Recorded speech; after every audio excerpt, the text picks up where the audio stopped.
আমি তো ভালোবাসি তোকে, লিখেছেন সালমা চৌধুরী। আবিরের আদুরে ভঙ্গিতে কথোপকথন শুনে মেঘের লজ্জায় নুয়ে পড়েছে মুখ দিয়ে, আর কোনো কথাই বের হচ্ছে না। মেঘের দুগাল লাল হয়ে গেছে, নাকের ডগায় ঘাম জমে চিকচিক করছে। অডিও কলে আর মেসেজে মেঘের কথার রাজত্ব চললেও ভিডিও কলে আবিরের সাথে কথা বলতে মেঘ হিমশিম খেতে হয়। গত 1.5 বছরে আবির যতটা ভদ্র থাকার চেষ্টা করেছে, এই 2-3 মাসের ভদ্রতায় সে মুখোশ সরে গেছে। সব বিধিনিষেধ ভুলে মেঘকে আপন করার এক বিচিত্র প্রচেষ্টা চলছে। আবিরের অব্যক্ত দৃষ্টি সর্বক্ষণ কিছু ব্যক্ত করতে চায়, আর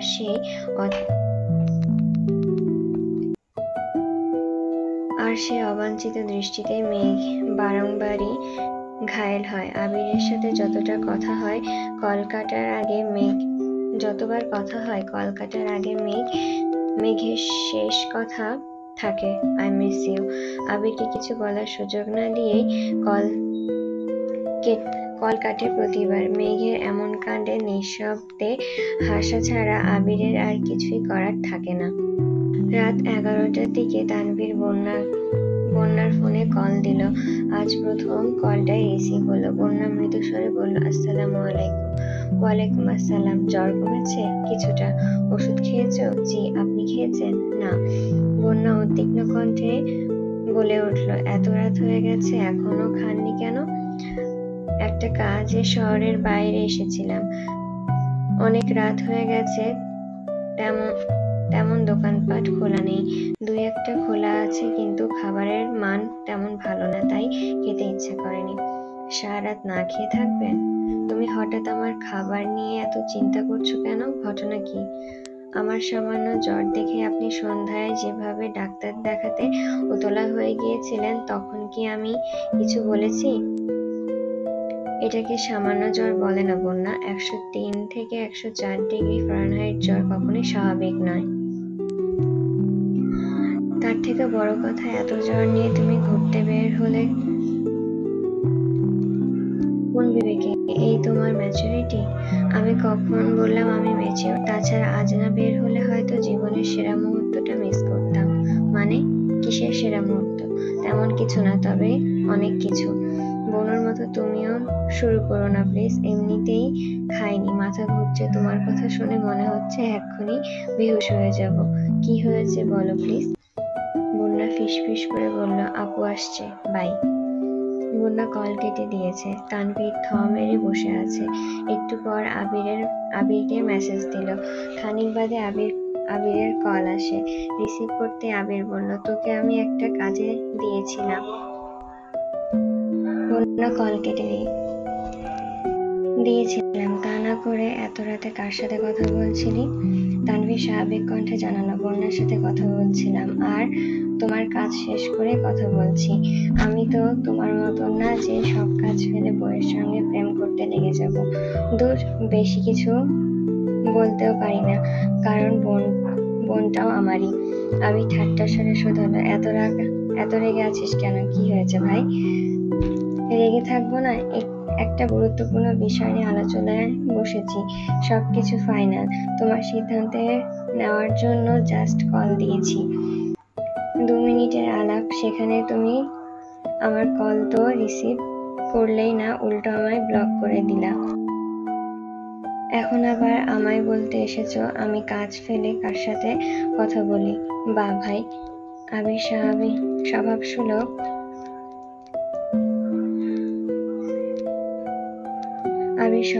গম্ভীর কণ্ঠে বলল, প্রেমের সময় যারা ব্যাগরা দেয় তারা মানুষরূপী আগাছা, বুঝলি? আমি আগাছা হলে তুমিও আগাছা। আমার প্রেমের সময় তুমি ব্যাগরা দিয়েছো? একদম না। আমি একবার কল দিয়ে ওয়েটিং দিয়ে সঙ্গে সঙ্গে কল কেটে দিয়েছি, আর একটাও কল দিইনি। তুই কথা শেষ করে মেসেজ দিয়েছিস, তারপর আমি কল দিয়েছি। আর আমি বারবার কল কেটে দিচ্ছিলাম, তারপরও তুই কল দিয়েই যাচ্ছিস। হয়েছে, আমি মানছি আমি আগাছা। তো শুধু তুমি না, সবার জীবনে আগাছা আমি। বেকুবের মতন এক মেয়ের প্রেমের প্রস্তাবে রাজি হয়ে বাসার সবার চোখে আগাছা হয়ে গেছি। ওই মেয়ের জন্য নিজের পড়াশোনা ধ্বংস করেছি। রাজনীতির নামে মুখোশধারী মানুষের সাথে প্রতিনিয়ত বাকবিতন্ডায় জড়িয়েছি। এখন একজনের মন থেকে ভালোবেসেছি, কিন্তু তার জীবনেও আমি ভিলেন পদে আছি। আহারে, আগাছাময় জীবন আমার। আবির মলিন কণ্ঠে বেশ কিছুক্ষণ বোঝানোর চেষ্টা করলো। তানভীরের সভাপতি নির্বাচনের 1 বছর কেটে গেছে। 3 বছরের কমিটি এই 1 বছরেই তছনছ হয়ে গেছে। কমিটির সদস্যদের ঐক্যবদ্ধ জোট ভেঙেছে আরো 3-4 মাস আগে। সহসভাপতি, যুগ্ম সাধারণ সম্পাদক আর সাংগঠনিক সম্পাদকদের একের পর এক দ্বন্দ্বে প্রতিনিয়তই হিমশিম খাচ্ছে তানভীর। স্থায়ী নেতা সহ এমপি মন্ত্রীরাও সমস্যার সমাধান করতে পারছেন না। মিটিংয়ে সব মেনে নিলেও সুযোগে একজন আরেকজনের মাথা ফাটাতে ব্যস্ত। তানভীরের সঙ্গে কারোর পার্সোনাল শত্রুতা নেই ঠিকই, কিন্তু চোখের সামনে নীতিবিরোধী কর্মকাণ্ড সহ্য করতে পারছে না। সেই সঙ্গে বন্যাকে নিয়ে আছে তার সুদূর চিন্তাভাবনা। বন্যার পরিবারে বন্যার বাবা সরকারি চাকরিজীবী, বড় বোনও তাই। এমনকি বন্যার আত্মীয়-স্বজন বেশিরভাগই সরকারি চাকরিজীবী। বন্যার আপুর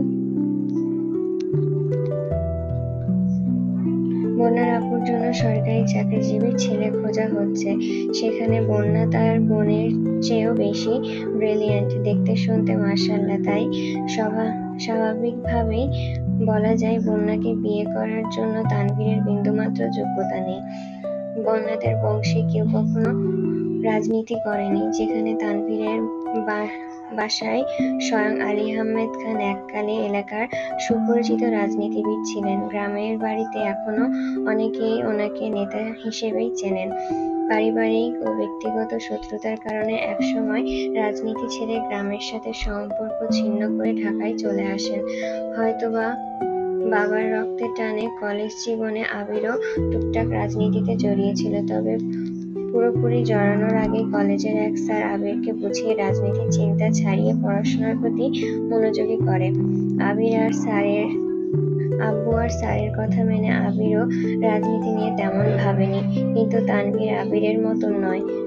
ওই মেয়ের কারণে বাসায় যখন ঝামেলা হচ্ছিল, তখন 2-3 নেতা আলী আহমেদ খান ও মোজাম্মেল খানকে বাজে কথা বলেছিল। সেখান থেকেই তানভীরের ভেতরে জেদ কাজ করে আর সে রাজনীতি করার সিদ্ধান্ত নেয়। রাজনীতি করতে না দিলে পড়াশোনা করবে না বলে হুমকি পর্যন্ত দিয়েছিল। তখন বয়স কম ছিল আর তানভীর এতটাই জেদি ছিল যে আবিরও তাকে মানাতে পারেনি। তাই বাধ্য হয়ে তানভীরের কিছু শর্ত দিয়ে আবির রাজি হয়েছিল। কয়েক বছরেই তানভীরের মন উঠে গেছে। একদিন কথায় কথায় মেঘের মুখে শুনেছে বন্যার রাজনীতি একদম পছন্দ না। তাই ইদানিং তানভীরের মাথায় ভূত চেপেছে, সে রাজনীতি ছেড়ে পড়াশোনা করবে, চাকরি নিয়ে বন্যাকে বিয়ে করবে। একটা সময় তানভীরের রাজনীতির জন্য আবিরকে প্রচুর বকা খেতে হয়েছিল, তবে এখন বাসায় মোটামুটি স্বাভাবিক। তানভীরকে নিয়ে কারোর কোনো মাথা ব্যথা নেই। অথচ তানভীর হুট করে সিদ্ধান্ত নিয়েছে সেই অমার্জিত রাজনীতি আর করবে না। যেখানে এক কমিটির অন্তর্ভুক্ত সদস্যরাই নৈতিকতা ভুলে একে অপরের সঙ্গে দাঙ্গায় জড়াতে পারে, সেই নোংরা রাজনীতিতে তানভীর থাকবে না। এমপি তানভীরের সঙ্গে কথা বলে বোঝানোর চেষ্টা করেছেন, কিন্তু সে তার জেদ থেকে এক চুলও নড়বে না। আবিরকে কল দেওয়ায় আবিরও নিরেট কণ্ঠে বলেছিল, আমার ভাই যা বলবে তাই হবে। আমি আমার ভাইকে খুব ভালোবাসি। ও যখন যা চেয়েছে আমি তাই দিয়েছি। ও রাজনীতি করতে চেয়েছে, আমি তাতেও সাপোর্ট করেছি। আর এখন সে যে সিদ্ধান্ত নিয়েছে তাতেও সাপোর্ট করব, কারণ আমি আমার ভাইকে কারোর প্রতি হিংসার আগুনে জ্বলতে দেখতে পারবো না। অতি সামান্য একটা বিষয় নিয়ে কমিটিতে যে দ্বন্দ্ব সৃষ্টি হয়েছে, তার প্রভাব যে প্রভাব যে আমার ভাইয়ের উপর পড়বে না তার কি গ্যারান্টি আছে? আজ নয়তো কাল কেউ যে আমার ভাইয়ের উপর অ্যাটাক করবে না তার কি নিশ্চয়তা আছে? এমপি আবিরকে বোঝাতেও ব্যর্থ হয়েছে। ওনাদের ইচ্ছে ছিল তানভীরকে সভাপতি পদে রেখে বাকি কিছু সদস্য যুক্ত করে জেলা ভিত্তিক নতুন কমিটি গঠন করে ফেলা, কিন্তু তানভীর রাজি না থাকায় নতুন করে আবারও সবকিছু করতে হবে, যেসব ভেবেই সবাই কিছুটা চিন্তিত। আগামী সপ্তাহে মিটিং ডাকা হয়েছে, সেই দিন সবকিছু ঠিকঠাক হলে কমিটি ঠিক হবে, না হয় অফিসিয়ালি কমিটি বাতিল করা হবে। তানভীরের সেসবে চিন্তা নেই। আর তানভীরকে ব্যস্ত রাখতে আবির ইচ্ছে করে অফিসের কাজ সহ বেশ কিছু কাজের জন্য তানভীরকে চাপে রেখেছে। দুপুর থেকে রাকিবের ফোনে রিয়া আর জান্নাত এক নাগাড়ে কল দিয়েই চলেছে। বাধ্য হয়ে 4টা নাগাদ রাকিব অফিস থেকে বেরিয়ে বাসার উদ্দেশ্যে রওনা দিল।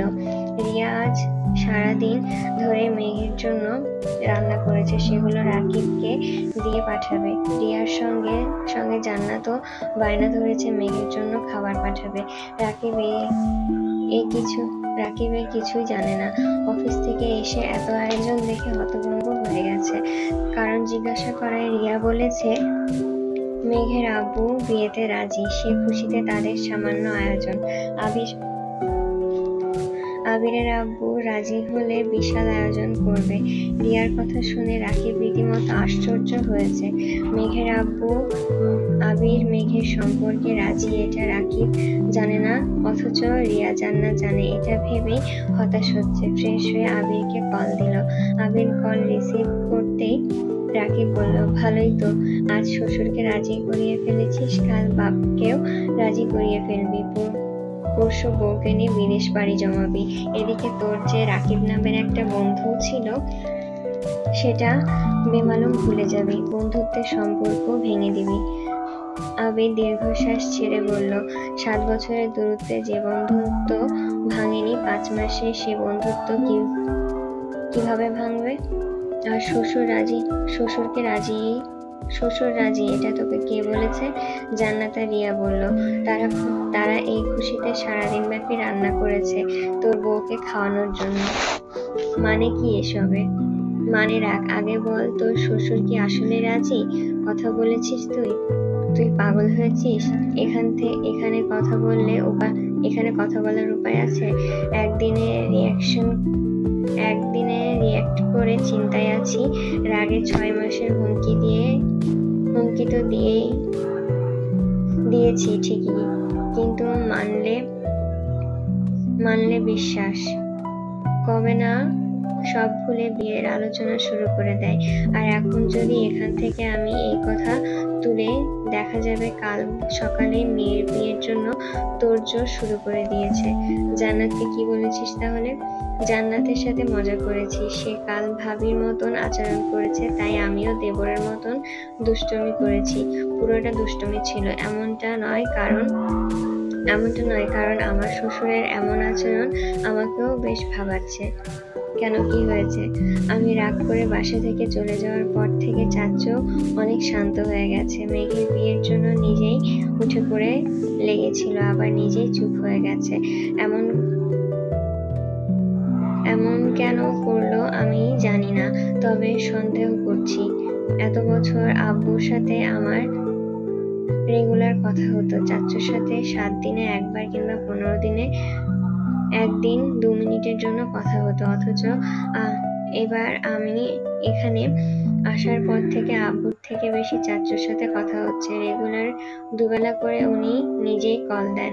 এমন না যে শুধু প্রজেক্টের জন্য উনি চিন্তিত, এমনিতেই খোঁজ নেন, কি করছি, খেয়েছি কিনা ঠিকমতো, কবে ফিরবো, শরীর ঠিক আছে কিনা, আরো অনেক কিছু।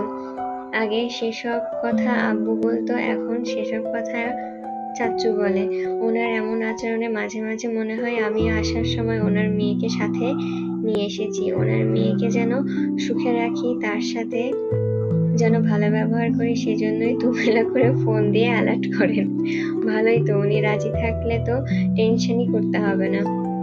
আবির কণ্ঠ দ্বিগুণ ভারী করে বলতে শুরু করলো, ভাই, ওনাকে আমি বিন্দুমাত্র বিশ্বাস করি না।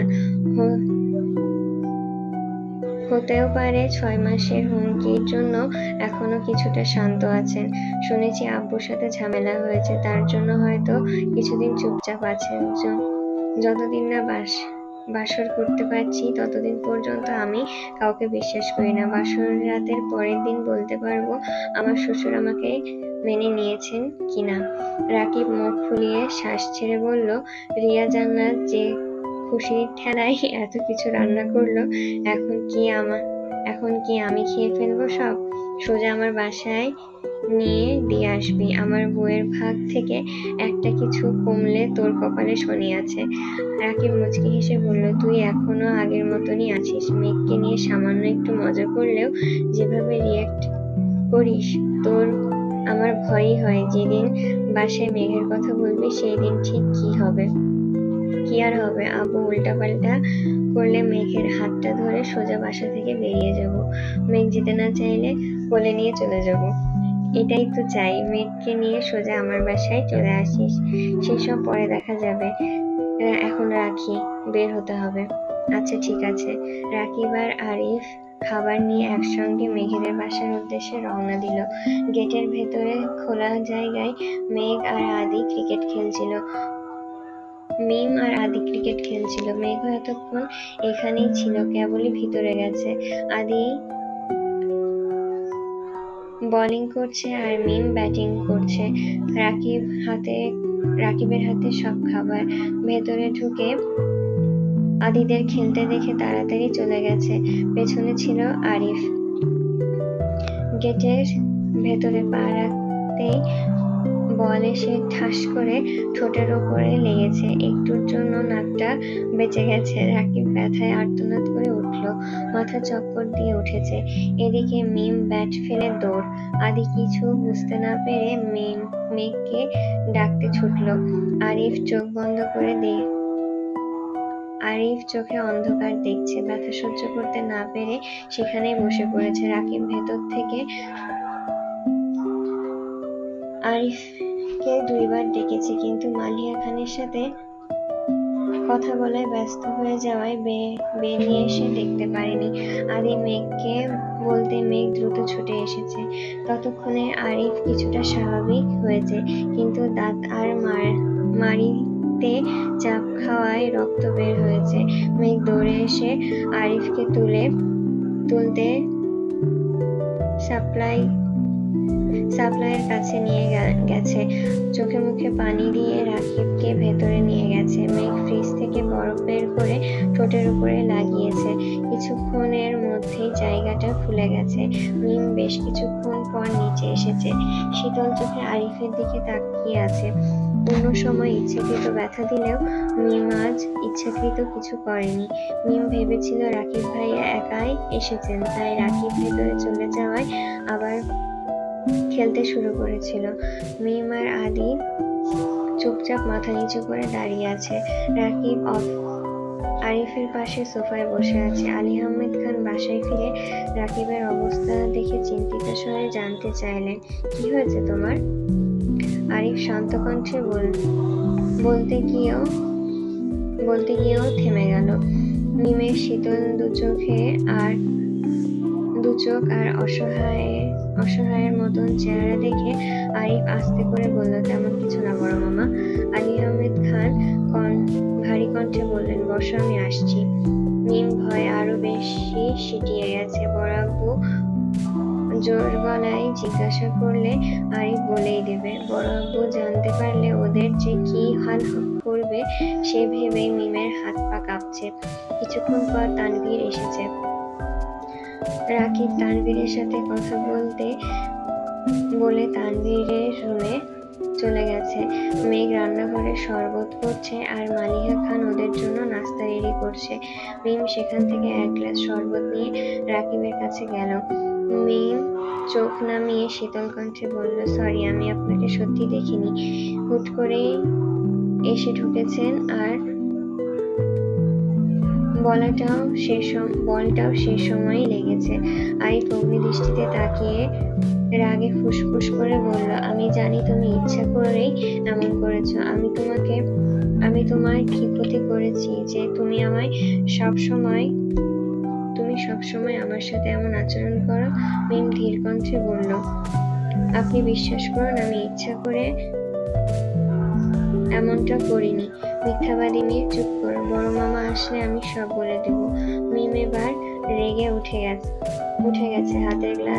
হাতে থাকা গ্লাসটার সব শরবত শেষ করে গ্লাস রাখতে রাখতে রাগান্বিত স্বরে বলল, আপনি আমায় ভয় দেখাচ্ছেন?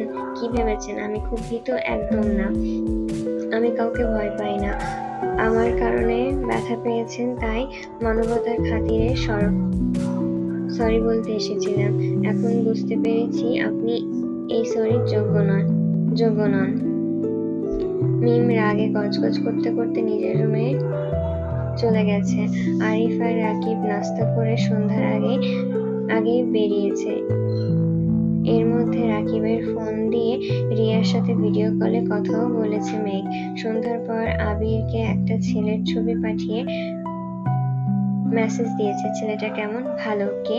মেঘ পরপর একটা বিয়ের কার্ডের ছবি পাঠিয়ে মেসেজ দিল, আগামী শুক্রবার বিয়ে, আপনার দাওয়াত রইল, চলে আসবেন। মানে কার বিয়ে? মেঘ মুচকি হেসে লিখল, আমার, মার্ডার করে ফেলবো। মেঘ কতগুলো হাসির ইমোজি পাঠিয়ে লিখল, মার্ডার করতে হলে আপনাকে আমার সামনে আসতে হবে। বিয়ের দিন দেখা হচ্ছে তাহলে। আবির এবার কল দিল। মেঘ ভয়ে কল রিসিভ করছে না, কারণ কল রিসিভ করলে বকা খেতে হবে।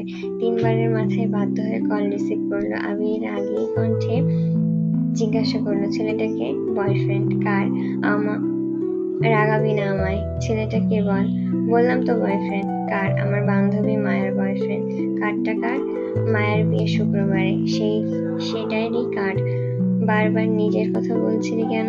আমার বিয়ের কথা শুনলে কতটা খুশি হন তাই দেখছিলাম। আবির জিভা দিয়ে ঠোঁট ভিজিয়ে মলিন কণ্ঠে বলল, বিয়ে করার খুব ইচ্ছে তোর?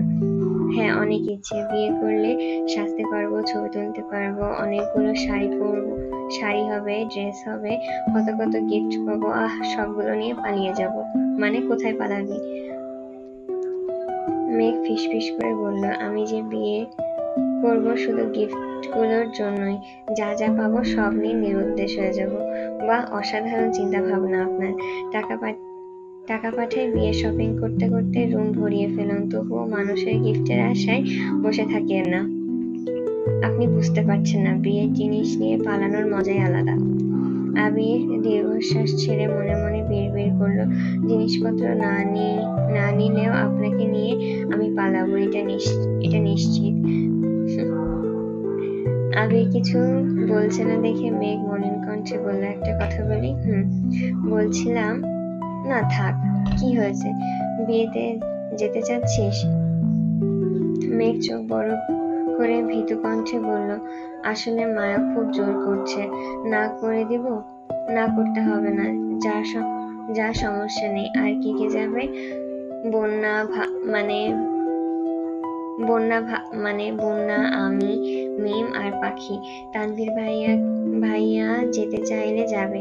ভাইয়াকে আর আপুকেও দাওয়াত দিয়েছে। ভাইয়া আর আপনাকেও দাওয়াত দিয়েছে। সে আমাকে চিনে? আচ্ছা, যেখানেই যান সাবধানে থাকবেন। জি অবশ্যই, আল্লাহ হাফেজ। শুক্রবার মিম মেঘ বন্যাকে নিয়ে বিয়ে খেতে গেছে। পাখি আলাদাভাবে ওর হাজবেন্ডের সাথে গিয়েছে। মেঘ তানভীরকে যেতে বলেছিল, এমনকি মায়া নিজেও ফোন দিয়ে তানভীরকে বলেছে, কিন্তু তানভীর যেতে রাজি হয়নি। ছোট বোনের বান্ধবীর বিয়েতে যাওয়াটা তানভীরের কাছে কেমন যেন লাগছে। পাখির বিয়েতেও তানভীর যায়নি। মেঘ, মিম আর বন্যা বিয়েবাড়ি থেকে খাওয়া দাওয়া করে ঘুরে ফিরে বন্যাকে বাসায় দিয়ে সন্ধ্যার দিকে বাসায় পৌঁছেছে। আজ বাড়ির পরিবেশ অন্যরকম। আবির যাওয়ার এতদিন পর 3 ভাই একসঙ্গে বাড়িতে উপস্থিত হয়েছে। 3 ভাই সোফায় বসে চা খাচ্ছে আর গল্প করছে। মেঘ আর মিম একসঙ্গে সালাম দিল। মোজাম্মেল খান উঠে গিয়ে দুজনের মাথায় হাত বুলিয়ে ঠান্ডা কণ্ঠে শোধালেন, কেমন আছিস তোরা? আলহামদুলিল্লাহ, আপনি কেমন আছেন? আলহামদুলিল্লাহ ভালো। তোদের জন্য জামা নিয়ে এসেছি, দেখ পছন্দ হয় কিনা। মেঘ আর মিম জামা পেয়ে খুশিতে গদগদ হয়ে রুমে চলে গেছে। ফ্রেশ হয়ে কিছুক্ষণ পর নিচে এসে আবার সবার সঙ্গে গল্প করতে বসেছে। গল্প কিছুই না, ওনারা কথা বলছে, মেঘ আর মিম বসে বসে শুনছে। তানভীর ছাড়া এখানে সবাই উপস্থিত আছে। কিছুক্ষণ বাদে তানভীরও নিচে এসেছে। অনেকদিন পর ভাইদের পেয়ে আলী আহমেদ খান মন খুলে কথা বলছেন। মোজাম্মেল খান তানভীরের উদ্দেশ্যে শান্ত কণ্ঠে শোধালেন, শুনলাম তুমি নাকি রাজনীতি করবে না? জি। হঠাৎ এই চিন্তা মাথায় ঢুকলো কিভাবে? এমনিতেই। মোজাম্মেল খান এবার হুঙ্কার দিয়ে উঠলেন, লক্ষ্য স্থির না করলে জীবনেও কিছু করতে পারবে না। এই যে ভাই ভাই করো, ভাইয়ের থেকেও কিছু তো শিখতে পারো। আমাদের কোম্পানির বেশিরভাগ দায়িত্ব একা সামলেও নিজের কোম্পানি দাঁড় করিয়ে ফেলেছে। শুধু তাই নয়, এই যে গত 2 মাস রাজশাহী আর চট্টগ্রামে ছিলাম, আমার তেমন কোনো কাজই করতে হয়নি। আবির অলরেডি সব গুছিয়ে রেখে গেছে। এমনকি ওখানে থেকেও প্রতিনিয়তই এখানের খোঁজ নিচ্ছে। আর তুমি কি করছো? একবার পড়াশোনা ছেড়ে দিচ্ছ। আবিরের কথা এখন নামমাত্র পড়াশোনা করছো। হুট করে রাজনীতির ভূত চেপেছে মাথায়, এখন আবার বলছো রাজনীতি করবে না। তুমি আসলে কি চাও? কি করবা জীবনে? এমন করলে কোনো মেয়ের বাবা তোমার কাছে মেয়ে দিবে? তানভীর মনে মনে বিড়বিড় করলো, কোনো মেয়ের প্রয়োজন নেই আমার, শুধু বন্যা হলেই হবে। আমি পড়াশোনা করে সরকারি চাকরি নিয়ে বন্যাকে বিয়ে করব। কিন্তু মুখ ফুটে কিছু বলতে পারল না। মোজাম্মেল খান গম্ভীর কণ্ঠে বললেন, যদি কিছু করতে না পারো, কাল থেকে আমাদের অফিসে যেও। বাবা চাচার ব্যবসা যেহেতু আছে, সেটারই হাল ধরো। আব্বুর কথা বলার ধরন মেঘের একদম সুবিধার লাগছে না। মেঘ তানভীরকে এক পলক দেখে নিল। তানভীর মাথা নিচু করে চুপচাপ দাঁড়িয়ে আছে। বড় আব্বুর সামনে কথা বলার স্বভাব আবির তানভীর কারোরই নেই। মেঘ কপট রাগী স্বরে বলল, ভাইয়া অফিসে যাবে না, পড়াশোনা করে চাকরি নিবে। মোজাম্মেল খান মেকি স্বরে বললেন, তোমার ভাই করবে চাকরি? মেঘের মন খারাপ হয়ে গেল। তানভীরের দিকে তাকিয়ে আছে। নিজের উপরে কনফিডেন্ট নিয়ে বন্যাকে প্রপোজ করেছে মেঘ। বন্যার ইচ্ছা অনিচ্ছা সবটাই মেঘের জানা। বন্যার আব্বু স্ট্রং মেন্টালিটির মানুষ। উনি যদি একবার মন স্থির করেন চাকরিজীবী ছাড়া মেয়ে বিয়ে দেবেন না, তাহলে আর কোনোদিনই ওনাকে রাজি করানো সম্ভব না। তাই আগে থেকেই ভাইকে প্রস্তুত করতে হবে। মেঘ তানভীরের দিকে কাঁদো কাঁদো কণ্ঠে বলল, ভাইয়া চাকরি করবে। ভাইয়াকে কেউ কিছু বলবো না। ভাইয়া ব্যবসা করবে না, চাকরি করবে।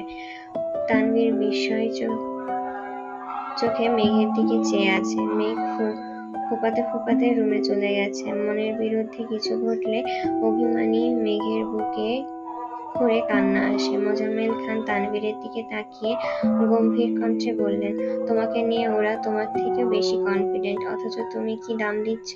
আবির নিজের কারণে আজ পর্যন্ত যতটা কাঠগড়ায় দাঁড়িয়েছে তার থেকে কয়েক হাজার গুণ বেশি তোমার জন্য দাঁড়িয়েছে। আর আমার এইটুকু মেয়েটা পর্যন্ত তোমার জন্য কান্না করছে। তুমি কি এগুলো বোঝো? তোমার কি উচিত না ওদের মুখে একটু হাসি ফোটানো? আলী আহমেদ খান কোমল কণ্ঠে বললেন, বাদ দে, বাসায় ফিরে ছেলেকে না বকলে কি তোর শান্তি লাগে না? মোজাম্মেল খান শান্ত স্বরে বললেন, তোমার তো চিন্তা নেই, একমাত্র ছেলে, তাও আবার প্রতিষ্ঠিত। আবির কি তোর ছেলে না? আবির আমার ছেলের মতন, কিন্তু তানভীর আমার ছেলে, ওর ভবিষ্যৎ নিয়ে আমাকে ভাবতে হবে। আলী আহমেদ খান হুঙ্কার দিয়ে উঠলেন, ছেলে মেয়েদের মধ্যে বিবাদ সৃষ্টি করিস না। আবির, তানভীর, মেঘ, মিম আদি প্রত্যেকেই আমাদের সন্তান। কেউ কারোর থেকে বেশি আদরের না, সবাই সমান। বাকবিতণ্ডা চলল বেশ কিছুক্ষণ। আলী আহমেদ খান তানভীরকে রুমে চলে যেতে বলেছেন। এদিকে মেঘ কাঁদতে কাঁদতে ঘুমিয়ে পড়েছে। তানভীর ডাকতে এসে ঘুমাচ্ছে দেখে চলে গেছে। কেউ জানিয়ে দিয়েছে। রাত 1:30 নাগাদ মেঘের ফোন ভাইব্রেট টেনশন হচ্ছে। 2 বার বাজতে মেঘ ঘুমের মধ্যে কল রিসিভ করলো। ওপাশ থেকে আবিরের আতঙ্কিত কণ্ঠস্বর আসলো, মেঘ, এই মেঘ, তুই কি ঠিক আছিস? আবিরের গলা কাঁপছে, কণ্ঠস্বর ভেজা। মেঘ থতমত খেয়ে বলল, হ্যাঁ, আপনার কি হয়েছে? আবির কথা বলতে পারছে না, চাপা কান্নার শব্দ আসছে। মেঘ শোয়া থেকে উঠে বসে উদ্বিগ্ন কণ্ঠে ডাকলো, আবির ভাই। একটু থেমে আবারও শোধালো, কি হয়েছে আপনার, কাঁদছেন কেন? আবির কিছু না বলে কল কেটে দিয়েছে। মেঘ দ্রুত ওয়াশরুম থেকে মুখ ধুয়ে এসে নেট অন করে তাড়াতাড়ি আবিরকে ভিডিও কল দিল। খানিক বাদে আবির কল রিসিভ করলো। বৈদ্যুতিক বাতির আলোতে আবিরের রক্তাভ চোখে চোখ পড়তেই মেঘের শরীর কম্পিত হলো। ফ্যাকাশে চেহারা, গালে পানির দাগ, চোখের নিচে ভেজা আছে এখনো, লাইটের আলোতে চিকচিক করছে। মেঘ আর্তনাদ করে উঠল, কি হয়েছে আপনার? জানি না। ঘুমিয়েছিলেন? বাজে স্বপ্ন দেখেছিলেন? ভয় পেয়েছেন? আবির ভ্রু কুঁচকে মেঘের দিকে তাকিয়ে শীতল কণ্ঠে উত্তর দিল, আর একটু হলে আত্মাটা বেরিয়ে যেত। মেঘ নির্বোধের মতন আবিরের দিকে তাকিয়ে আছে। হঠাৎ ঠোঁট বেঁকিয়ে হাসি মুখে বলল, আপনি না খুব সাহসী, এত ভয় পেলে হবে? আবির চোখ মুখে রাশভারী কণ্ঠে জবাব দিল, পৃথিবীর সবার কাছে আমি সাহসী হলেও আমার মন জানে একজনের জন্য আমার হৃৎপিণ্ড ঠিক কতটা দুর্বল।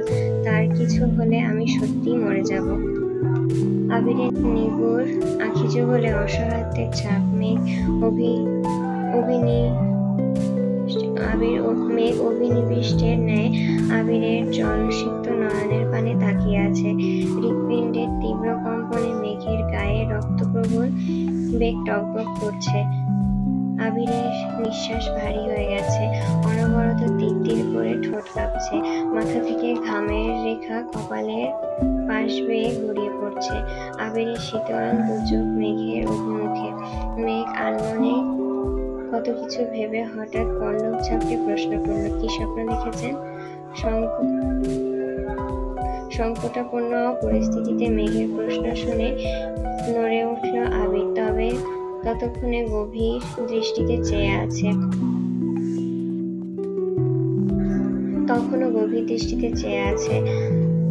থমথমে গলায় উত্তর দিল, দুঃস্বপ্নের কথা বলতে নেই, আর আমি মরে গেলেও এই স্বপ্ন সত্যি হতে দেব না। মেঘ ঠোঁট উল্টিয়ে চোখ গোল গোল করে অসহায় মুখ করে চেয়ে আছে। আবির পরক্ষণে বলে উঠল, আচ্ছা শোন, জি, তোর শরীর কেমন আছে? আলহামদুলিল্লাহ ভালো। এখনো শ্বাসকষ্ট হয় বা অন্য কোনো সমস্যা? শ্বাসকষ্ট হয় না, তবে অন্য সমস্যা আছে। আবির উদ্বিগ্ন কণ্ঠে শোধালো, কি সমস্যা, বলিসনি কেন আগে? একটু থেমে আবারও বলে উঠল, আমি তানভীরকে বলে রাখবো কাল সকালে মামনিকে নিয়ে ডাক্তারের। এর মধ্যে মেঘ আবেগীময় কণ্ঠে বলল, কাউকে অতিরিক্ত মিস করার সমস্যা। কোন ডাক্তার দেখাবো বলুন? আবিরের কথা বন্ধ হয়ে গেছে। মেঘের এমন কথায় আবিরের চোখে মুখে খানিক উজ্জ্বলতা ফুটে উঠেছে। নিদারুণ অনুভূতিরা বক্ষস্পন্দন বাড়াতে ব্যস্ত। আবির নিশ্চুপ হয়ে চেয়ে আছে অপরূপ সেই মুখমণ্ডলে। মেঘের আহ্লাদী কণ্ঠে আবারও শোধালো, বলুন না কোন ডাক্তার দেখাবো? আবির ভ্রু কুঁচকে গুরুভার কণ্ঠে বলল, সব বিষয় নিয়ে মজা করিস না মেঘ। শারীরিক কোনো সমস্যা মনে হলে ডাক্তার দেখাস প্লিজ। অভিমানের দমকা হাওয়ায় বয়ে গেল মেঘের মনে। মেঘ ঠোঁট উল্টিয়ে কাঁদো কাঁদো কণ্ঠে জানতে চাইল, মানসিক সমস্যা হলে কি করব? তোর মানসিক সমস্যা শোনার জন্য তো আমি আছি, এই ডাক্তার চলবে না? মেঘ পিক করে হেসে বলল, আপনি ডাক্তার? সার্টিফিকেটটা দেখাবেন প্লিজ। আবির চোখ সরু করে বলে উঠল, সার্টিফিকেটটা না হয় দেশে ফিরেই দেখালাম। টুকটাক কথা চলল কিছুক্ষণ। আবিরের মন ভালো করতে অল্প স্বল্প দুষ্টুমিও করছে মেঘ, কিন্তু আবিরের মন ভালো হওয়ার বিন্দুমাত্র লক্ষণ পরিলক্ষিত হচ্ছে না। এদিকে রাত গভীর হচ্ছে, ঘুমে মেঘের চোখ বন্ধ হয়ে আসছে। মেঘ নিজের প্রতি খুব ক্ষুব্ধ হচ্ছে। আবির আজ খুব মনোযোগী। মেঘ যা জিজ্ঞাসা করছে সে সবেতেই তার আদরমাখা উত্তর রেডি। এই অনুরূপ মুহূর্ত রেখে ঘুমানোর বিন্দুমাত্র ইচ্ছে নেই মেঘের।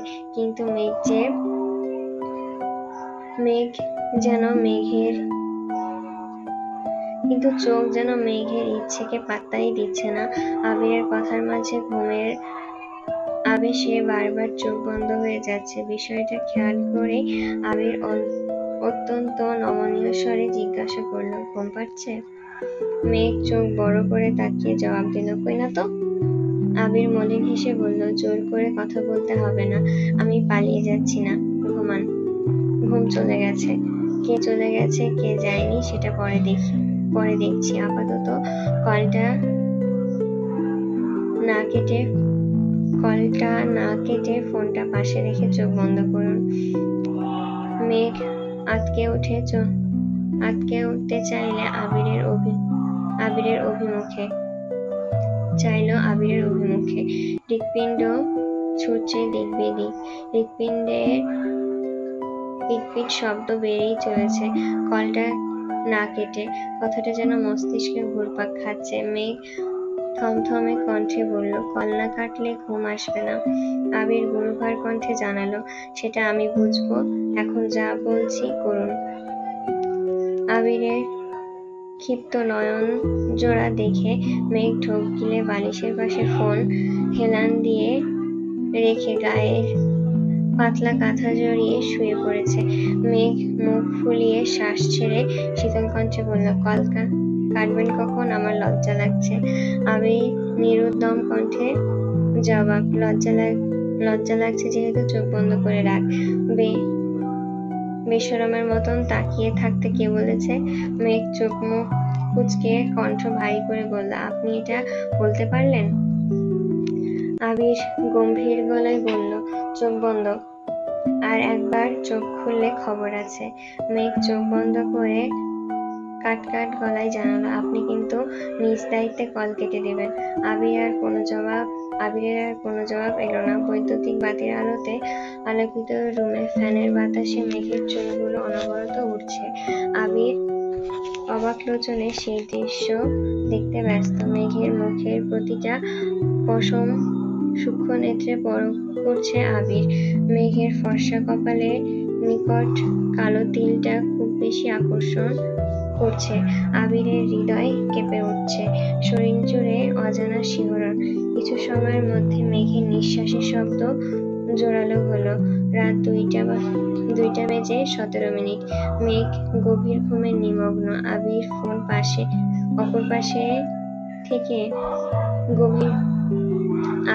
অপর পাশ থেকে গভীর মনোযোগ দিয়ে তার প্রেয়সীকে দেখতে ব্যস্ত।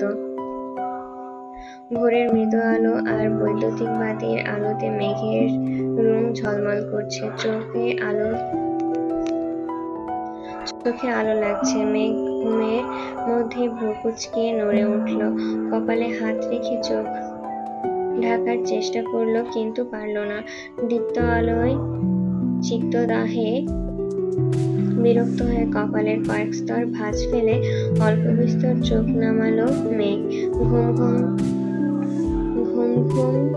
চোখের ফোনে নড়ে ওঠা কারোর অব্যয় ভেসে উঠল। মেঘ তৎক্ষণাৎ ঘাড় কাত করে স্পষ্ট চোখে তাকালো সেই দিকে। সঙ্গে সঙ্গে মেঘের সমস্ত শরীর শিউরে উঠল। বালিশে হাত রেখে তার উপর মাথা রেখে আবির নিগুড় দৃষ্টিতে মেঘের দিকে চেয়ে আছে। ঠোঁটে লেগে আছে মায়াবী হাসি। আবিরের উসখুস চুল, গাল ভর্তি চাপদাড়ি আর নেশাত্মক দৃষ্টি দেখে শোভিত পুরুষের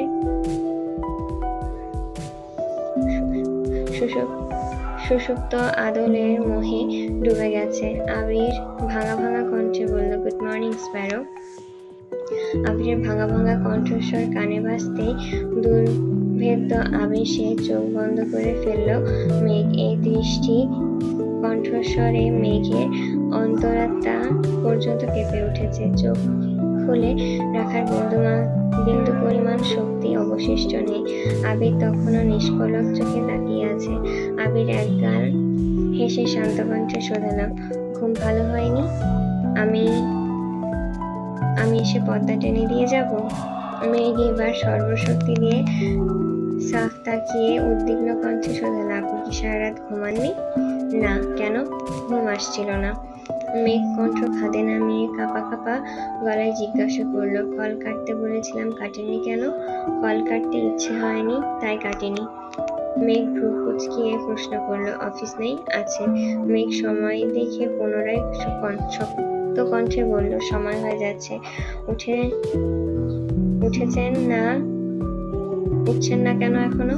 যেতে ইচ্ছে করছে না। আবিরের নিরুদ্বেগ কণ্ঠে এক একটা উত্তর শুনে মেঘ আশ্চর্য বলে যাচ্ছে। যে মানুষকে এতদিন গুরুগম্ভীর, অনুভূতিহীন আর নিষ্ঠুর ভেবে এসেছে, সেই আবির ভাইয়ের আকস্মিক পরিবর্তন মেঘের মনে বিশাল প্রভাব ফেলেছে।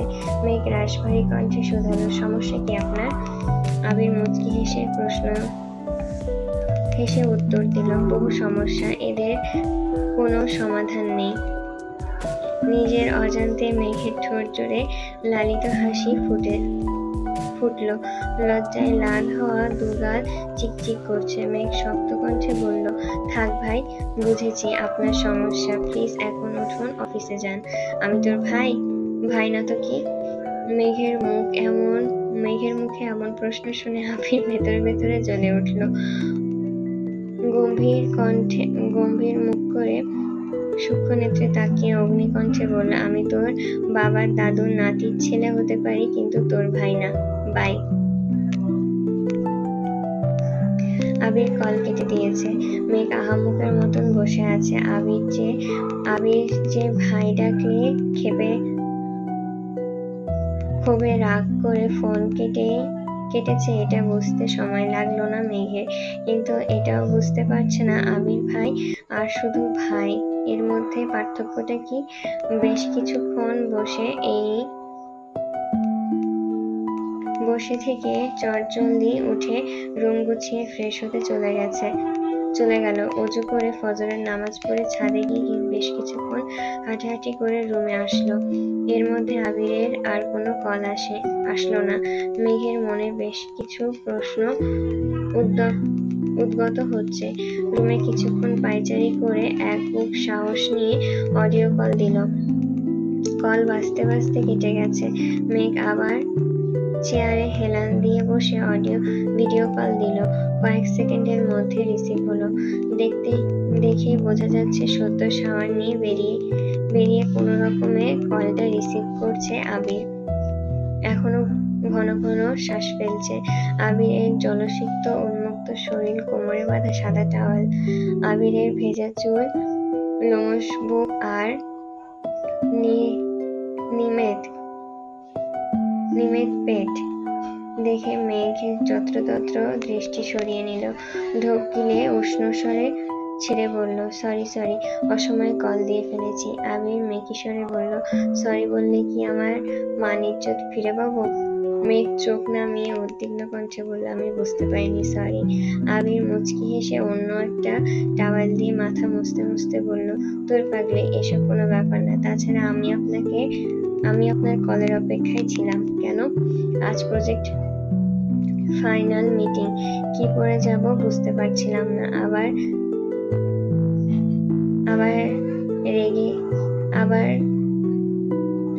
করেছি রাগ, তাই নিজে থেকে কলও দিতে পারছিলাম না। মেঘ লাজুক হেসে বলল, আপনি এমন ঢং করা কোথা থেকে শিখেছেন?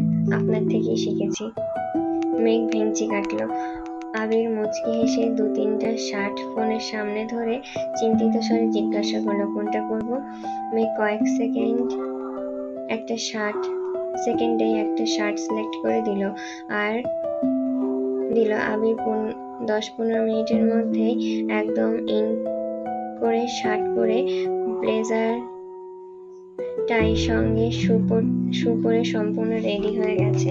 ফোন থেকে খানিকটা দূরে সরে উঁচু গলায় জিজ্ঞাসা করলো, কেমন লাগছে? মেঘ আপাদমস্তক দেখে মোলায়েম কণ্ঠে বলল, মাশাআল্লাহ, কিন্তু কিন্তু কি? How do I bite the pinky finger now? Note: আমি এখন কনিষ্ঠ আঙ্গুলে কিভাবে কামড় দেব? ব্যাক ইন ইউর ড্রিম, স্বপ্নে। আবির টেবিল থেকে সানগ্লাসটা নিয়ে চোখে দিয়ে শেষবারের মতন ফাইলগুলো দেখে নিচ্ছে। এদিকে সানগ্লাসে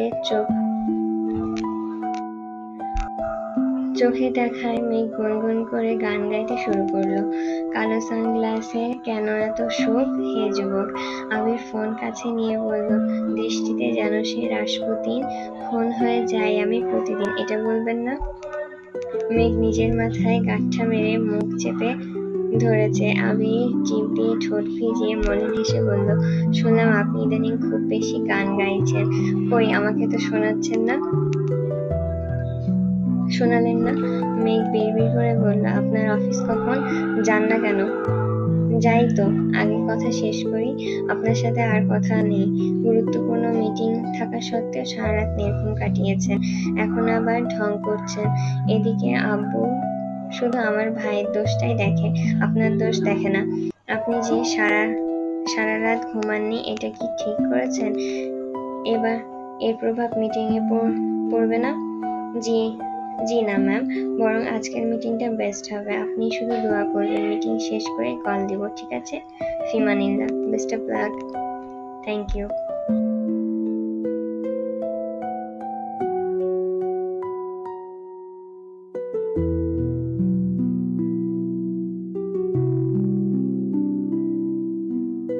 বিকেলের দিকে আবিরের সাথে কথা হয়েছে। আজকের মিটিং ঠিকঠাক মতন শেষ হয়েছে। 1 সপ্তাহের মধ্যে প্রজেক্ট কমপ্লিট হয়ে যাবে। মোজাম্মেল খান আর আলী আহমেদ খান আবিরকে বাসায় ফিরতে বলেছেন, কিন্তু আবির বলেছে আরো 2 মাসের মতন সময় লাগবে।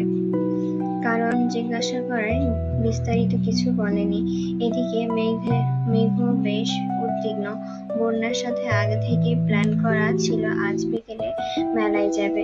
বন্যা রেডি হয়ে বিকেলের দিকে বেরিয়েছে ঠিকই, কিন্তু মেঘ আবিরের উপর অভিমান করে ফোন বন্ধ করে ঘুমিয়ে পড়েছে। বন্যা বেশ কয়েকবার কল দিয়েছে, বন্ধ পেয়ে একাই হাঁটছে। অন্য সময় হলে মেঘকে বাসা থেকে নিয়ে আসতো, কিন্তু ইদানিং মেঘদের বাসায় যাওয়ার কথা মাথায় আসলেই লজ্জায় আড়ষ্ট হয়ে যায়। ঘণ্টাখানেক পর তানভীরের কল আসে। অসময়ে তানভীরের কল দেখে বন্যা খানিকটা অবাক হয়ে আশপাশে তাকালো। কোনো পরিচিত কাউকে নজরে পড়ছে না। ভয়ে ভয়ে কল রিসিভ করলো। তানভীর স্বাভাবিক কণ্ঠে বলল, একা ঘুরছো কেন? আপনার বোন আমাকে বাসা থেকে বের করে এখন ফোন বন্ধ করে ফেলেছে। তুমি আমায় কল দিতে পারতে না? এত এমার্জেন্সি ছিল না, তাই দিইনি। কোথায় আছো? বলো আমি আসছি। আপনার আসতে হবে না। বলো। বন্যা জায়গার নাম বলতেই তানভীর বলল, আমি কাছেই আছি, 10 মিনিট অপেক্ষা করো। 8 থেকে 10 মিনিটের মধ্যে তানভীর বাইক সমেত হাজির হলো। বন্যা তানভীরকে দেখে আস্তে করে বলল, আপনার আসার কোনো দরকার ছিল না, আমি এখনই চলে যেতাম। রেগে আছো? বন্যা শ্বাস ছেড়ে শান্ত কণ্ঠে বলল, না, বনু ঘুমাচ্ছে। তুমি বাসায় গেলে না কেন? আর নয়তো আমাকে আগে কল দিতে, আমি বনুকে নিয়ে আসতাম। আমি বেরিয়েছি এটা আপনাকে কে বলেছে? বনু কল দিয়েছিল, বলেছে ও বের হওয়ার মুড নেই, তোমাকে যেন মেলায় নিয়ে যাই। বন্যা কপাল গুটিয়ে ধীর কণ্ঠে বলল, আমি মেলায় যাব না। মনে মনে মেঘকে কিছুক্ষণ বকে নিল। তানভীর সবসময়ের মতন গম্ভীর কণ্ঠে বলল, বনুর কথা অমান্য করলে বাসায় তুলকালাম কাণ্ড করে ফেলবে। এমনিতেই বাসায় আমাকে কেউ সহ্য করতে পারে না। এই অবস্থায় বনুকে রাগালে আমায় নিশ্চিত বাসা থেকে বের করে দেবে। বন্যা কিছু বলল না, চুপচাপ দাঁড়িয়ে পশ্চিমের আকাশের পানে তাকিয়ে আছে। সূর্য আপন গতিতে নিজের গন্তব্যে ছুটছে। আজকাল আকাশ অন্যান্য দিনের থেকেও অনেক বেশি সুন্দর। তানভীর বন্যার দিকে তাকিয়ে মৃদু স্বরে বলল, যাবে না? বন্যা রক্তিম আকাশের পানে তাকিয়ে থেকে উত্তর দিল, আজকের আকাশটা খুব বেশি সুন্দর, কোথাও যেতে ইচ্ছে করছে না। বন্যার দৃষ্টি লক্ষ্য করে তানভীরও আকাশের পানে তাকালো। গাঢ় নীল রঙের আকাশে মেঘেদের আনাগোনা, পাখিরা আপন গতিতে উড়ে যাচ্ছে। দেখে মনে হচ্ছে তারা বাড়ি ফেরার বড্ড তাড়া। গোধূলি লগ্নের সূর্যটা বরাবরের মতোই রক্তিম। তানভীর কয়েক মুহূর্ত আকাশের দিকে দেখে মুচকি আচমকা ঘুরে দাঁড়িয়েছে। বন্যার কাছাকাছি স্টিলের বেঞ্চিতে মৃদুভাবে হেলান দিয়ে বন্যার অভিমুখে তাকালো। সূর্যের বিক্ষিপ্ত আলোক রশ্মিতে বন্যার মুখ লাল হয়ে আছে। তানভীর বন্যার দিকে অপলক দৃষ্টিতে তাকিয়ে থেকে বেশ সময় নিয়ে অত্যন্ত নমনীয় কণ্ঠে বলল, নীল অম্বরের ভাঁজে ভাঁজে তোমার নামে সন্ধ্যা সাজে। বন্যা অকস্মাৎ আর চোখে তাকাতেই তানভীর নড়ে উঠল। কাজল পরিহিতা টানা টানা চোখ দুটো যেন দৃষ্টিতেই তানভীরের মতন শক্তপোক্ত ছেলের সত্তাকে বিলীন করে ফেলবে। বন্যা কোনো কথা না বলেই পরপর দুবার ভ্রু নাচালো। তানভীর মুচকি হেসে এপাশ ওপাশ মাথা নেড়ে অন্যদিকে মুখ করে তাকালো। বন্যা তানভীরের দিকে লাজুক হাসলো। ফোন ভাইব্রেট হতেই বন্যা ফোনের দিকে তাকালো। মেঘের মেসেজ এসেছে, আমার ভাইকে দিয়ে দিলাম, দেখে রেখো। বন্যা ছোট্ট করে মেসেজ পাঠালো, ওকে ননদিনী। আচমকা পেছন থেকে একটা মেয়েলি কণ্ঠস্বর কানে বাজলো। মায়াবী কণ্ঠে ডাক, তানভীর। তানভীর সঙ্গে সঙ্গে বন্যাও ঘুরে দাঁড়ালো। বোরখা পরা এক মেয়ে, চোখ হাত পা ছাড়া কোনো কিছু দেখা যাচ্ছে না। বন্যা ভ্রুক্ষেপহীন নির্বিকার ভঙ্গিতে দাঁড়িয়ে আছে। মেয়েটাও একটু এগিয়ে এসে জিজ্ঞাসা করলো, কেমন আছো? তানভীর কপালের কয়েক স্তর ভাঁজ ফেলে বন্যাকে এক পলক দেখে ভারী কণ্ঠে প্রশ্ন করলো, কে আপনি? আমায় চিনতে পারছো না? আপনাকে চেনার কথা ছিল নাকি? মেয়েটা এবার চোখ নামিয়ে শীতল কণ্ঠে বলল, আমি আয়েশা, চিনতে পেরেছো? আচমকা তানভীরের চোয়াল শক্ত হয়ে গেছে, কপালে আরো কয়েক ভাঁজ পড়ল। দু চোখ আগ্নেয়গিরির লাভার ন্যায় টগবগ করছে। অক্ষিপটে ব্যথা অনুভব হচ্ছে। বন্যা তখনও স্বাভাবিক দৃষ্টিতে তানভীর আর সেই মেয়েকেই দেখছে। বন্যা বুঝতে পারছে না কি এই মেয়ে। সে ভেবেছে পরিচিত বান্ধবী বা অন্য কেউ হতে পারে। আয়েশা কণ্ঠ খাদে নামিয়ে নমনীয় কণ্ঠে বলল, তোমাকে অনেকদিন পর দেখলাম। তানভীর মুখ ফুলিয়ে ঘন ঘন শ্বাস ছাড়ছে, চোখ মুখে তীব্র আক্রোশ। আয়েশা আবারও বলল, তোমার সাথে আমার কিছু কথা ছিল। বন্যার দিকে তাকিয়ে বলল, পার্সোনাল। বন্যা এতক্ষণ কোনো কিছু অনুভব না করলেও এবার কিছুটা রেগে গেছে। মনের ভেতরে প্রশ্ন জাগে, কে এই মেয়ে? তানভীর অন্যদিকে তাকিয়ে রাগান্বিত কণ্ঠে বলল, কথা বলার মতন সময় আর ইচ্ছা কোনোটাই আমার নেই। তানভীর পাশ কাটিয়ে যেতে যেতে হুঙ্কার দিল, বন্যা আসো, যেতে হবে। বন্যা ওই মেয়েকে দেখতে দেখতে এগোচ্ছে। তানভীর বাইক পর্যন্ত যেতে যেতে ওই মেয়ের উচ্চস্বরে বলে উঠল, তানভীর, আমি তোমাকে এখনো ভালোবাসি। তানভীর শুনেও যেন কথাটা শুনল না। রাগে হাত পা কাঁপছে। মেয়ে বলে পারছে না শুধু গায়ে হাত তুলতে। মেয়ের কথা শুনে বন্যা থমকে দাঁড়ালো। বুকের ভেতরটা অকস্মাৎ মোচড় দিয়ে উঠেছে। বুঝতে বাকি রইল না এই মেয়েটাই তানভীরের ex girlfriend. Tanvir bike start দিয়ে অগ্নিকণ্ঠে চিৎকার করলো, বন্যা, আসতে বলেছি তোমায়। বন্যা থতমত খেয়ে ছুটে গেল। চুপচাপ বসে পড়ল বাইকের পেছনের সিটে। তবে বরাবরের মতন আবারও তানভীরের সঙ্গে দূরত্ব রেখে বসেছে। কিছুক্ষণ আগেও আকাশের পানে তাকিয়ে ভাবছিল আজ থেকে বাইকে বসলে তানভীরকে ধরে বসবে, কিন্তু তার হলো কই। দুইজনের বুকের ভেতর যে ঘূর্ণিঝড় বয়ে যাচ্ছে সে খবর কেউ জানে না। মেলার কাছাকাছি এসে বাইক থামালো। বন্যার মেলায় যাওয়ার মতন বিন্দুমাত্র আগ্রহ নেই, আর না আছে তানভীরের। তবুও মেঘের কথা মেনে ঢুকলো মেলায়। বন্যা চুপচাপ ঘুরে দেখছে। মেঘের সঙ্গে অনেক কিছু কেনার প্ল্যানিং করেছিল ঠিকই, তবে এখন আর ইচ্ছে নেই। কিছুক্ষণ ঘুরে বন্যা চাপা স্বরে বলল, আমার বাসায় যেতে হবে। তানভীর ঘড়িতে সময় দেখে নিল। বন্যা দ্রুত হেঁটে গেটের দিকে যাচ্ছে। বন্যা 2-3টা দোকান পেরিয়ে হঠাৎ খেয়াল করলো আশেপাশে তানভীর নেই। থমকে দাঁড়িয়ে পেছনে তাকিয়ে দেখলো তানভীর দোকানে কি কিনছে। বন্যাকে দাঁড়িয়ে থাকতে দেখে দ্রুত এগিয়ে এসে বলল, তোমাকে ডেকেছিলাম, তুমি শোনোনি, সরি। বন্যা আবারও হাঁটা শুরু করলো।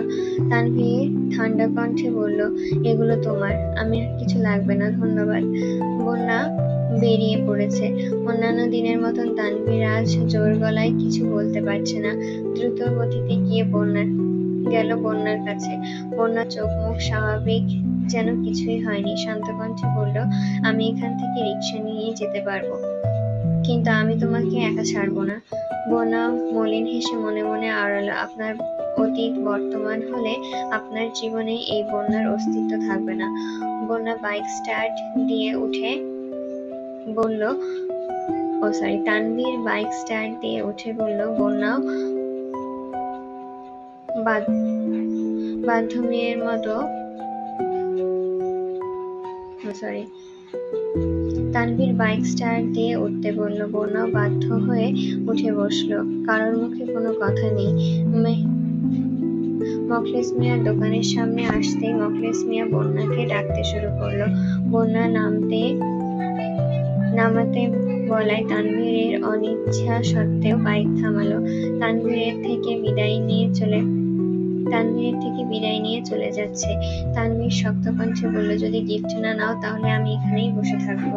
বন্যা কিছু না বলে দোকানের দিকে এগিয়ে গেল। মুখলেস মিয়ার পাশের দোকানে বন্যার আপু কাপড় ইস্ত্রি করতে দিয়েছিল। এমার্জেন্সি কাজে ওনাকে এক জায়গায় যেতে হয়েছে, তাই ইস্ত্রির করা জামা কাপড় মখলেস মিয়া দোকানে রেখে গেছে। মখলেস মিয়া কাপড় আর কিছু খাবার দিয়েছে। বন্যা না করা সত্ত্বেও উনি জোর করেই দিয়েছেন। বন্যারা সচরাচর বাসা থেকে বের হয় না। বন্যাদের কিছু খেতে ইচ্ছে হলে বন্যার ছোট ভাই রিদি নিয়ে যায়। মাসের শেষে বন্যার আব্বু টাকা দিয়ে দেয়। তানভীর বাইক থেকে ঘাড় ঘুরিয়ে রোগী চোখে সেই দিকে তাকিয়ে আছে। হঠাৎ মখলেস মিয়ার নজর পড়ে তানভীরের দিকে। তানভীরের তাকানো দেখে মখলেস মিয়া বন্যাকে জিজ্ঞেস করলেন, পোলা এমনি তাকায় আছে কেন, ভাড়া দেও নাই? বন্যা কিছু বলার আগে মখলেস মিয়া দোকানে থেকে বের হতে হতে উচ্চস্বরে শুধালো, এই ছেলে, তোমার ভাড়া কত? আমি ভাড়া দিয়ে দিচ্ছি, তবু আমার বউয়ের দিকে এভাবে তাকায় থেকো না। তানভীরের মেজাজ চরম মাত্রায় খারাপ হয়ে গেছে। রাগে দাঁত কটমট করছে, দু চোখ লাল হয়ে গেছে। বন্যা দ্রুত বেরিয়ে যেতে বলল, দাদা আমি কথা বলছি। বন্যা তানভীরের কাছে এগিয়ে বিড়বিড় করে বলল, এখানে এভাবে দাঁড়িয়ে আছেন কেন? বাসায় যান প্লিজ। তুমি গিফট না নিলে আমি এক পাও নড়বো না। বন্যা আস্তে করে কপাল চাপড়ালো। মেঘের ভাই বলে কথা, সে তো মেঘের মতনই যেতেই হবে। এটা বন্যা ভুলে গিয়েছিল। ভেবেই রাগ লাগছে। মখলেস মিয়া দোকান থেকে ডাকলেন, সমস্যা কোনো? না দাদা। বন্যা তানভীরের হাত থেকে গিফটের ব্যাগটি নিয়ে গম্ভীর কণ্ঠে বলল, এবার এখান থেকে যান প্লিজ, আপু দেখলে সমস্যা হবে। তানভীর কথা না বাড়িয়ে মখলেস মিয়ার দিকে তাকিয়ে থাকতে গলি থেকে বেরিয়ে চলে গেছে। এদিকে মেঘ আবিরের উপর রাগ করে ফোন আর অনই করেনি। আম্মু ফোন থেকে তানভীরকে কল দিয়েছিল। সন্ধ্যার পর নিচে এসে নুডলসের পাকোড়া বানাতে শুরু করলো। মিম আর আদি আগে থেকেই রেডি হয়ে বসে আছে। আবির বাসার সবার সঙ্গে কথা বলতে বলতে মেঘের কথাও জিজ্ঞাসা করলো। আকলিমা খান রান্নাঘরে এসে মেঘকে দেখিয়ে ফোন ধরে একগাল হেসে বললেন, সে এখন রেসিপি শিখতে ব্যস্ত। 8-10 পদের পাকোড়া বানানো শিখে ফেলেছে। আবির মেঘের দিকে তাকিয়ে ঠোঁট কামড়ে হেসে বলল, পাকোড়াতে লবণ দেয় তো? মেঘ ফোঁস করে উঠল। আকলিমা খান কপট রাগী স্বরে বললেন, মেয়েটাকে কেন রাগাচ্ছ বলো তো? আবির শান্ত কণ্ঠে বলল, কেউ যদি বিজ্ঞ হয়েও অজ্ঞের মতন আচরণ করে তো আমি কি করব? রাখি। কাকিয়া লবণের বিষয়ে আটকে থাকলেও আবিরের কথার মিনিং মেঘ ঠিকই বুঝেছে। তাড়াতাড়ি কাজ শেষ করে যেন রুমে গিয়ে আবিরকে কল দিতে পারে। এর মধ্যে তানভীর বাসায় এসেছে। চোখ মুখ কালো হয়ে আছে। মেঘকে রান্নাঘরে দেখে শান্ত কণ্ঠে বলল, বোনো, 1 কাপ কফি করে দে, আনছি। মেঘ কফি আর পাকোড়া নিয়ে খুশিতে গদগদ হয়ে হাজির হলো। তানভীরের চোখ মুখ দেখে উদ্বিগ্ন কণ্ঠে জিজ্ঞাসা করলো, কি হয়েছে ভাইয়া, কোনো সমস্যা? না। মেঘের ভয়ে বুক কাঁপছে। বন্যার সাথে যদি ঝগড়া করে তাহলে কি হবে? মেঘ শক্ত কণ্ঠে জিজ্ঞাসা করলো, ভাইয়া বলো কি হয়েছে? বন্যা কোথায়? ওকে বাসার কাছে দিয়ে এসেছি। তাহলে আর কি হয়েছে? তুমি এত রেগে আছো কেন? তানভীর কফি কাপে চুমুক দিয়ে কাপ সামনে রেখে আস্তে করে বলল, আজ আয়েশার সঙ্গে দেখা হয়েছিল। আয়েশার নাম শুনে চমকে উঠল মেঘ। প্রশস্ত আঁখি যুগল আরো বেশি প্রশস্ত হয়ে গম্ভীর কণ্ঠে প্রশ্ন করল, থাপ্পড় দিয়েছ? না। মেঘ অকস্মাৎ সোফায় ঘুষি দিতে শুরু করলো। পরপর বেশ কয়েকটা ঘুষি দিতে দিতে চেঁচিয়ে উঠল, তোমাকে আমি বলেছিলাম সামনে পেলে চোখ বন্ধ করে থাপ্পড় দিবা, তুমি থাপ্পড় দিলা না কেন? তানভীর তড়িৎ বেগে উঠে মেঘের 2 হাত শক্ত করে ধরে বলল, একটু ঠান্ডা হয়ে কথা তো শুনবি। তুমি থাপ্পড় দাওনি কেন? পাবলিক প্লেসে মেয়েদের গায়ে হাত তুললে শোভা পায় না, তোলাতে শোভা পায় না। ইস, আমি কেন গেলাম না আজ? ওই মেয়েকে কয়েকটা থাপ্পড় দিয়েই আসতাম। বন্যা কোথায় ছিল? বন্যাও দেখেছে?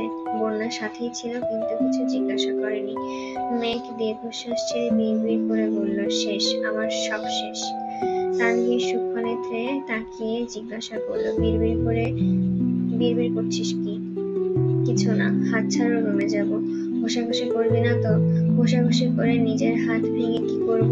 যার নাক মুখ ভাঙা দরকার তারটাই যদি না ভাঙতে পারি। বুঝেছি, তুমি কিছু করতে পারবে না, আবির ভাইকেই বলতে হবে। তানভীর হাত ছেড়ে ভীতু কণ্ঠে বলল, প্লিজ ভাইয়াকে এখন কিছু বলিস না। এই ঘটনা ভাইয়া শুনতে পারলে আমার কপালে বহুত দুর্ভোগ আছে। ঠিক আছে, বলবো না। মেঘ রুমে এসে ফোন অন করতেই বন্যা কল আসলো। বন্যা একে একে সব ঘটনা খুলে বলল। মেঘ যতটা সম্ভব বোঝানোর চেষ্টা করেছে। পরপর আবিরকে কল দিল। আবির কল রিসিভ করে শক্ত কণ্ঠে ধমক দিল, এই মেয়ে, এত নির্বোধ কেন তুই? আমি কি করেছি? কথা না শুনে না বুঝে ফোন বন্ধ করে দিয়েছি। ফোন বন্ধ করে বসে আছিস। কি শুনবো আর কি বুঝবো? আপনি যেই কাজে গিয়েছিলেন সেই কাজ শেষ, তবুও আপনি বাসায় ফিরছেন না। এটাতে কি বুঝবো আমি? আমি শুধুমাত্র প্রজেক্টের কাজে এতদিনের জন্য এত দূর আসিনি। বাংলাদেশে টানা 3টা প্রজেক্ট করলে এটার সমান বেনিফিট পেতাম। সব ছেড়ে এখানে এসে পড়ে থাকতাম না। আমি আমার প্রয়োজনে এসেছি। আর প্রজেক্টটা শুধুমাত্র আমার বাহানা ছিল। যে প্রজেক্টে 15 দিনে শেষ করতে পারতাম, সেটা কমপ্লিট করতে 3 মাসের ওপর সময় নিয়েছি, যেন আব্বু চাচ্চু কিছু বুঝতে না পারে। আপনি কেন গিয়েছেন? কি প্রয়োজন আপনার? আমার টাকার প্রয়োজন। মেঘ কপাল কুঁচকে বলল, আপনার টাকার প্রয়োজন? আপনি আমাকে একটা ক্রেডিট কার্ড দিয়েছিলেন না, মনে নেই? ওইটাতে অনেক টাকা আছে। এখান থেকে টাকা নিতে পারেন, আমার এত টাকা লাগবে না। আবির মুচকি হেসে বলল, এটা শুধুমাত্র তোর, আর ওখানে প্রতি মাসে একটা নির্দিষ্ট অ্যামাউন্ট পাঠানো হচ্ছে শুধু তোর জন্য। তোর যা ইচ্ছা তা কিনিস, আরো বেশি প্রয়োজন হলে একবার জানাস শুধু। আমার টাকার বিশেষ প্রয়োজন নেই, আপনি এগুলো নিয়ে যান, তবুও চলে আসেন প্লিজ। আবির শ্বাস ছেড়ে শীতল কণ্ঠে বলল, কোনো কেন বুঝতে পারছিস না? আমার লাখ টাকার প্রয়োজন না, আমার আরো বেশি প্রয়োজন। তাহলে কত প্রয়োজন? কোটি। হোয়াট?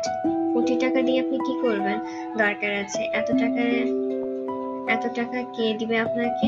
আমার টাকা আমি নিতে এসেছি, কেন কে দিবে আবার কি? এখানে স্থায়ী এক ফ্রেন্ডের বাবা বড় বিজনেসম্যান, ওনার কথা মতো আমরা দুই বন্ধু স্টুডেন্ট থাকাকালীন ছোট ছোট বেশ কয়েকটা কোম্পানিতে শেয়ার কিনেছিলাম, যদিও সবকিছু উনি ম্যানেজ করে দিয়েছিলেন। আমি দেশে যাওয়ার আগে সবগুলো শেয়ারের অ্যামাউন্ট একসাথে করে আঙ্কেলের কোম্পানিতে কিছু শেয়ার কিনে দিয়েছিলাম, কারণ আমার কাছে ওনারাই একমাত্র বিশ্বস্ত মানুষ ছিলেন। এখন আমার টাকার প্রয়োজন। আঙ্কেলকে জানানোর পর আঙ্কেলে এখানে আসতে বলেন। কোম্পানির বেশ কিছু কাজ পেন্ডিং আছে, সেগুলো কমপ্লিট করতে পারলেই আমি যত আশা করেছি তার থেকেও অনেক বেশি দামে শেয়ার বিক্রি করতে পারবো। তানভীর আর রাকিব ব্যতীত এই কথা আর কেউ জানে না। আজ তোকে বললাম, আব্বু চাচ্চু সব জানতে পারলে কিভাবে রিঅ্যাক্ট করবে আমি জানি না, তাই প্রজেক্টের নাম করে এখানে এসেছি। মেঘ সব কথা শুনে রাশভারী কণ্ঠে বলল, শেয়ারটা বিক্রি না করলে হয় না? আপনার এত টাকার কি প্রয়োজন? প্রতিনিয়ত মানুষের কাছে যোগ্যতা প্রমাণ দিয়ে বাঁচতে পারবো না। আমি সব মায়াজাল কাটিয়ে একটা সুস্থ জীবন কাটাতে চাই। জীবন চালাতে ঠিক যতটা প্রয়োজন ততটা ইনকাম করতে পারলেই হবে। আমি শুধু মানসিক শান্তি চাই।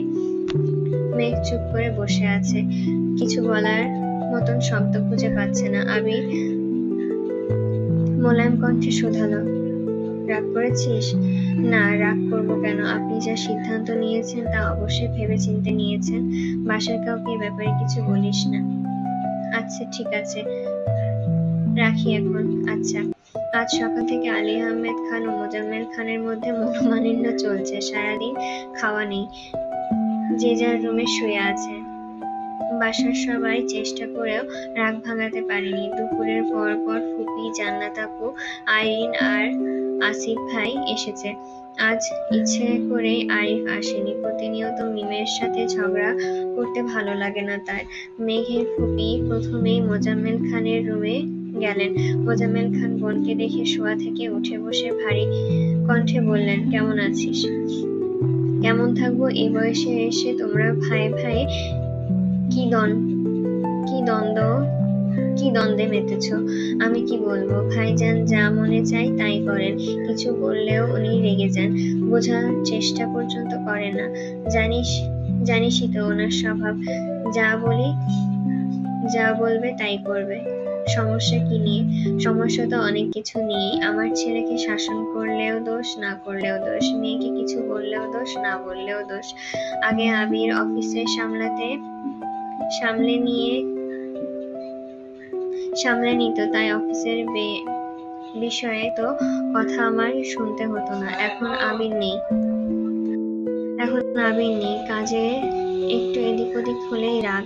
আমি নাকি গুরুত্ব দেই না? উনি একা পরিশ্রম করে সবকিছু করেছেন, উনি যা বলবেন তাই হবে। আরো অনেক কিছু। ভাইজান কি কোনোভাবে সংসার ভাঙার কথা বোঝাতে চাচ্ছেন? এই কথা ভুলেও ভাইজানের সামনে বলিস না। আমি সেদিন রেগে বলে ফেলেছিলাম, তুমি বললে সংসার ভাগ করে ফেলি। বলেছি তো মরেছি। আমার সাথে কথা তো বললই না, এমনকি এটাও বলেছেন আমার ছেলে আমার মেয়ে দুইজন, ওনার ছেলে মেয়ের ব্যাপারে কিছু বলার অধিকার পর্যন্ত আমার নেই। ইকবালই ভালো, তার এসব বিষয়ে কোনো চিন্তা ভাবনা নেই। তানভীর আবির কি বলছে? আবিরের সঙ্গেও ঝামেলা। মাহমুদা খান চিন্তিত স্বরে জিজ্ঞাসা করলেন, আবিরের সঙ্গে আবার কি ঝামেলা? প্রজেক্টের শেষ, তবুও আবির দেশে আসছে না। তাছাড়া সেদিন আবির আমার পক্ষে 2টা কথা বলেছিল, সেই রাগে আবিরের সঙ্গেও কথা বলছেন না। এখন করণীয় কি? দেখ তুই মানাতে পারিস কিনা। মাহমুদা খান মোজাম্মেল খানের রুমে থেকে বেরিয়ে আলী আহমেদ খানের রুমে গেলেন। রুমে ঢুকতেই আলী আহমেদ খান গম্ভীর কণ্ঠে বললেন, তুইও কি তার পক্ষে কথা বলতে এসেছিস? না ভাইজান, আমি আপনার মুখে শুনতে চাই ঘটনা কি। ঘটনা কিছুই না, মোজাম্মেলের অত্যাচার আর সহ্য হচ্ছে না। কেন ভাই? কেন ভাই, কি করেছে? তানভীরের সাথে ওর কি শত্রুতা আমি জানি না। কথায় কথায় ছেলেকে বকাবকি করে। আমি কিছু বলতে গেলে আমার ছেলের সাথে তুলনা দেয়। আমার ছেলে প্রতিষ্ঠিত হয়ে গেছে, ওর ছেলে বেকার, কিছুই ঠিক মতো করতে পারে না। কোথায় আমি আমার ছেলে নিয়ে গর্ব করব, উল্টো সে গর্ব করে। সে সারাক্ষণ আমার পেছনে লাগে। এই যে ছেলে মেয়েগুলোর মধ্যে দ্বন্দ্ব লাগাচ্ছে, ওরা কি সারা জীবন একসাথে থাকতে পারবে? আমি এর জন্যই সেদিন রেগে বলেছিলাম, ওর মতন ভাবনা চিন্তা আমার থাকলে আমি একাই এই সংসার টেনে এত দূর নিতে পারতাম না। এই সংসার আমার, এখানে আমার অধিকার সবচেয়ে বেশি। আমি যা বলবো তাই হবে। আমি বোঝাতে চেয়েছিলাম ও উল্টাপাল্টা আচরণগুলো যেন পরিবর্তন করে, অথচ সে বুঝলো আমি সংসার ভাঙতে চাচ্ছি। এর জন্যই আমিও বলেছি, ও যদি চায় বাড়ি থেকে চলে যেতে পারে, কিন্তু তানভীর, মেঘ আর ওদের মা আমার বাড়িতেই থাকবে। ওদের উপর বাবার অধিকার খাটাতে যেন না আসে।